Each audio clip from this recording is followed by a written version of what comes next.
আমাদের অবস্টেট্রিক্সে একটা কথা আছে, সুডো প্রেগনেন্সি অর্থাৎ কোনো ভদ্রমহিলা যিনি অ্যাকচুয়ালি প্রেগনেন্ট হননি কিন্তু তিনি ভাবছেন তিনি প্রেগনেন্ট। সাধারণত এই কন্ডিশনটা অ্যাফেক্ট করে মহিলাকেই।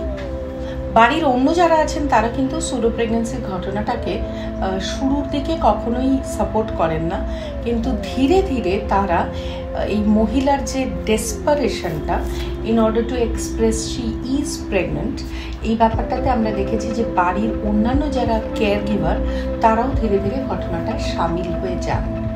তো সুডো প্রেগনেন্সি কি? সুডো প্রেগনেন্সি হচ্ছে এমন একটা প্রেগনেন্সি যেটা রিয়েল নয়, অর্থাৎ সুডো। এতে কি হয় যে খুব ডেসপারেটলি কোনো মহিলা চাইছেন প্রেগনেন্ট হতে, তার হয়তো পিরিয়ড মিস হলো বা কোনো কারণে পিরিয়ড হলো কম হচ্ছে, and she becomes convinced that she is pregnant. এবং ধীরে ধীরে প্রেগনেন্সির যে সিমটমগুলো সেই ম্যানিফেস্টেশনগুলো তার হতে থাকে। গা গুলোয় বমি হচ্ছে, শরীর দুর্বল লাগছে, শুয়ে থাকছেন, আস্তে আস্তে পেট ফোলা শুরু হয়। এবং দেখা যায় যে কিছুদিন বাদে আমরা যতই বলি না কেন যে না প্রেগনেন্সি নেই, urine test negative, ultrasound negative, but they still believe কি দে আর প্রেগনেন্ট। তো এইগুলো এক ধরনের সাইকোলজিক্যাল প্রবলেম, এবং এটাতে কখনো কখনো আমরা দেখেছি যে desperation of having a baby might lead to these things, এবং কখনো কখনো আমাদের সাইকোলজিক্যাল কাউন্সেলিংয়ে পাঠাতে হয়।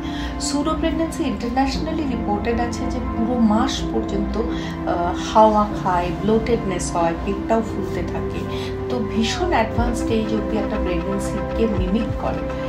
But this is not real pregnancy, এটা একটা সাইকোলজিক্যাল প্রবলেম, এবং কখনো কখনো আমাদের এর জন্য কাউন্সেলারের কাছেও পাঠাতে